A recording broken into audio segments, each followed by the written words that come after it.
As well as हो गया, not only but also हो गया, बोथ एंड हो गया,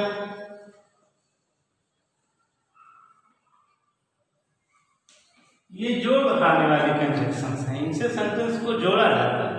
एंड से सेंटेंस को जोड़ा जाता है, एज वेल एज से जोड़ा जाता है, नॉट ओनली बट आल्सो हो गया, बोथ एंड हो गया। ठीक है ना। अब देखिए सेंटेंस कैसे मिलेगा, जरा ध्यान दीजिएगा। मान लीजिए सेंटेंस ऐसा मिल गया,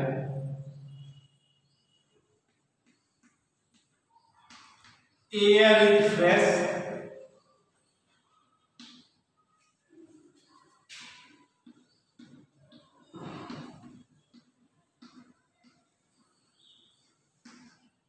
air is sweet, air is fresh, air is sweet. अब जरा देखिए, दो क्वालिटी यहां पर है, फ्रेश और स्वीट, और दोनों किसके बारे में बता रहा है, एयर के बारे में। तो दो एयर के लिए दोनों क्वालिटी को जोड़ दिया जाए, कुमुलेटिव हुआ कि नहीं हुआ। Air is fresh, air is sweet, आप इसको बना सकते हैं एयर इज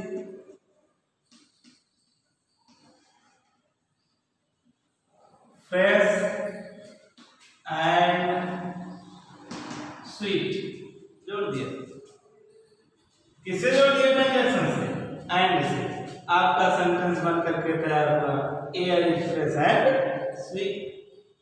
फिर देख लीजिए इसी सेंटेंस को, जाइए मत कहीं पर, इसी सेंटेंस को जितने भी जोड़ बताने वाले कंजक्शन आपके हैं सबसे यूज किया जा सकता है। आप लिख सकते हो air is fresh as well as sweet. यहां पर लिखा है air is fresh and sweet, हवा ताजगी पूर्ण है और मधुर भी है। यहां लिख रहे हैं air is fresh as well as sweet, हवा जो है वो ताजगी के साथ साथ मधुरता भी दिए हुए। इसको देख लीजिए, आप लिख सकते हो air is not only fresh but also sweet. मतलब कुमुलेटिव कंजक्शन में आप जो भी कंजक्शन यूज करेंगे सबका अर्थ समान होगा। इट मीन्स ये हुआ किसी भी कंजक्शन के स्थान पर आप इतने कंजक्शन का यूज कर सकते हैं, इनमें से कोई भी कंजक्शन आप सेंटेंस जोड़ने के लिए रख देंगे तो सेंटेंस आपका कंपाउंड सेंटेंस में बदल जाएगा। बहुत इजी प्रोसेस है। ओके, अब जरा दूसरा देखा जाए।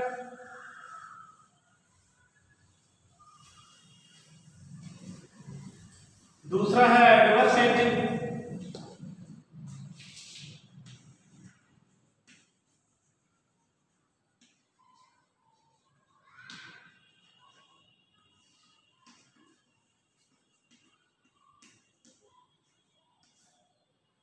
विरोध बताने वाले, अंतर प्रकट करने वाले।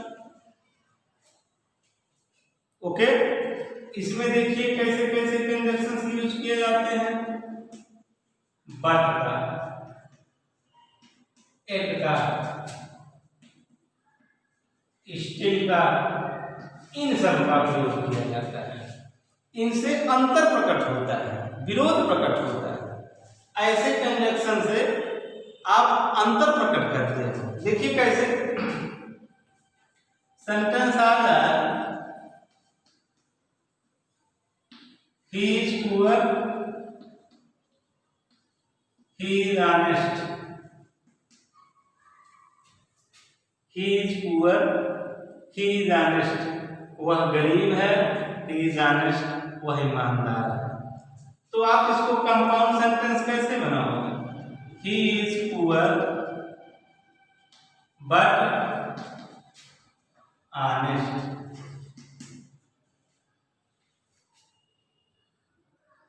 he is poor but honest, वह गरीब है लेकिन क्या है, ईमानदार है।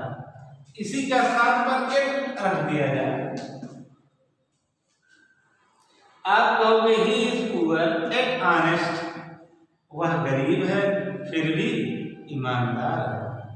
He is poor still honest, गरीब होते हुए भी वो क्या है, ईमानदार है। तो ऐसे कंजक्शन आपके कुमुलेटिव और एडवर्सेटिव में मिले जिनका प्रयोग आप किसी के भी स्थान पर कर सकते हो, बिल्कुल सेंटेंस इजी हो जाएगा, उसमें कोई प्रॉब्लम नहीं आएगी। तीसरा थर्ड जरा देखिए, आपका है थर्ड अल्टरनेटिव।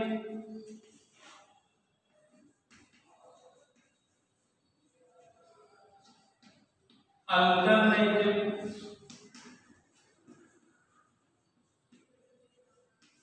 विकल्प देने वाले, जिसमें विकल्प की बात किया जाए, अल्टरनेटिव होगा। अब विकल्प आपको मिलेगा किससे, विकल्प आपको मिलता है आर से, अदरवाइज से, सब विकल्प मिल रहा है, आइदर आर से,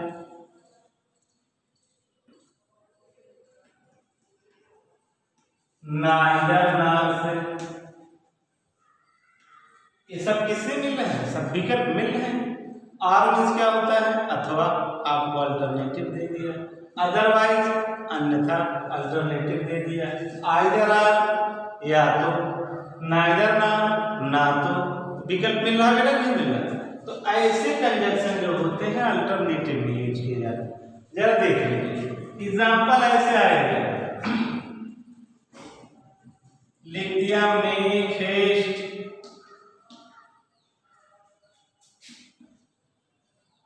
you will miss your train, make haste you will miss your train। और कह दिया इसको कौन सा सेंटेंस बनाना है, कंपाउंड सेंटेंस बनाना है। ऐसा सेंटेंस आ गया, कह रहा है जल्दी कीजिए, हेस्ट मीन्स क्या होता है, जल्दी करना, मेक हेस्ट जल्दी कीजिए, you will miss your train आपकी ट्रेन छूट जाएगी। तो आपको विकल्प दे रहा है, या तो आप जल्दी कीजिए या तो अपने ट्रेन को छोड़ दीजिए। तो आप किसका प्रयोग करेंगे, make haste, otherwise you will miss your train, जल्दी कीजिए अन्यथा आपकी ट्रेन क्या हो जाएगी, छूट जाएगी। अदरवाइज क्या होता है, अन्यथा, जल्दी कीजिए अन्यथा आपकी ट्रेन छूट जाएगी। ऐसा सेंटेंस आ जाए, टेक इट, हल्का सा सेंटेंस, लीव इट, तो आप क्या लिख दोगे, टेक इट और लीव इट, काम खत्म, सेंटेंस बन करके तैयार। टेक इट इसे लीजिए अथवा छोड़ दीजिए, टेक इट और लीव इट। ऐसे सेंटेंस जो आते हैं तो वो अल्टरनेटिव के अंतर्गत कहलाते हैं, उनका यूज किया जाता है। जरा इनका यूज देख लीजिए, आइदर आर आइदर नार का। आइदर आर तो पॉजिटिव होता है, परंतु नाइदर नार अपने आप में निगेटिव होता है, इसलिए नाइदर नार के साथ नॉट का प्रयोग नहीं किया जाता। जैसे सेंटेंस आ जाए,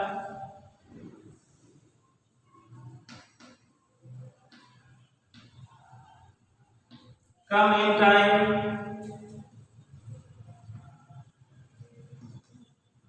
do not come at all.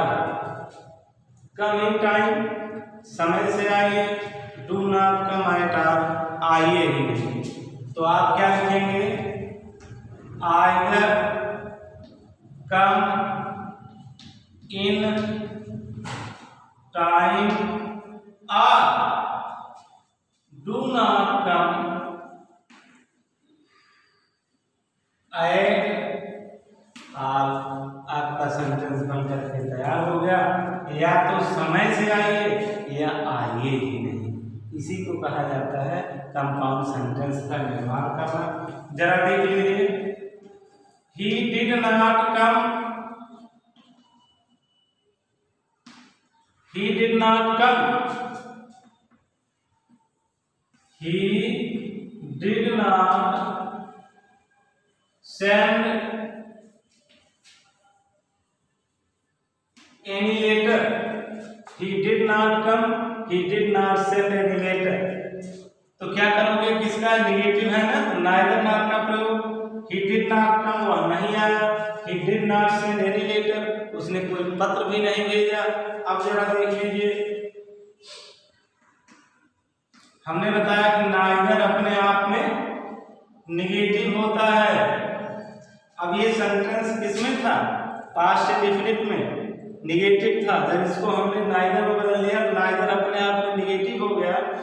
Neither he came, past indefinite में वर्ब का सेकंड फॉर्म लगता है, तो हो गया neither he came not send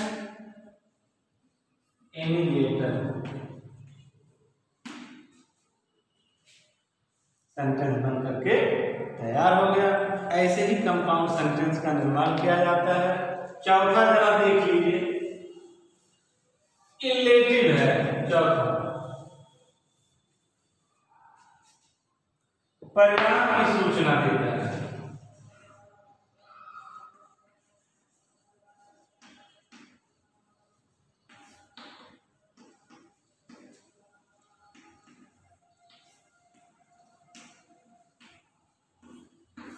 इसकी सूचना देता है परिणाम। तो परिणाम बताने के लिए therefore सो का प्रयोग, for since का प्रयोग, कंपाउंड में इसी का प्रयोग किया है, therefore या सो का प्रयोग। अब इन दोनों का अर्थ होता है इसलिए, therefore और so का अर्थ क्या हो गया, इसलिए। for और since का अर्थ होता है कंपाउंड सेंटेंस में क्योंकि। तो जहां इसलिए की बात आवे वहां इन दोनों में से कोई रख दीजिए, therefore या so, और जहां क्यों की बात आवे वहां पर for अथवा since का प्रयोग। देख लीजिए,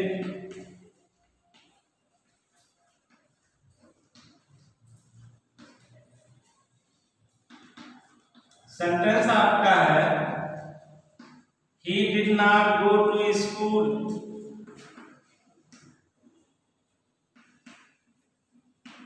he was ill, he did not go to school, he was ill वह विद्यालय नहीं गया, he was ill वह क्या था, बीमार था।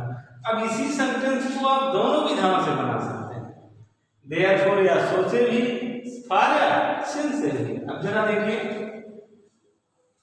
he did not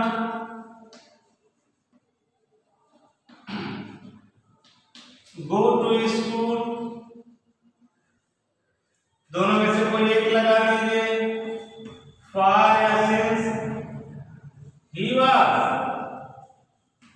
ill, he did not go to school, for या since लगा दीजिए, he was ill वह विद्यालय नहीं गया, और इनका क्या होता है, क्योंकि वो क्या था, बीमार था।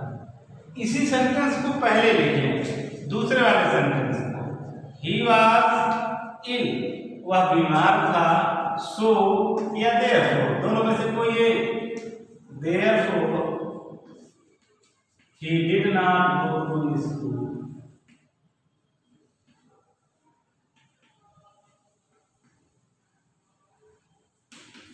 He did not go to school, he was ill, so therefore he did not go to school। बात समझ आ गई? तो आपका इसी तरीके से सिंथेसिस टॉपिक आपका ग्रामर का समाप्त हुआ। इस टॉपिक को पढ़िएगा अच्छी तरीके से, ठीक है ना, और सेंटेंस सॉल्व करने का प्रयास कीजिएगा। इसके बाद हम 2 दिन आपको एक्सरसाइज देंगे, पहले इसको पढ़ लीजिए, फिर कॉपी बना लीजिए, एक्सरसाइज हम देंगे तब उसको सॉल्व करके भेजिए। जहाँ कहीं भी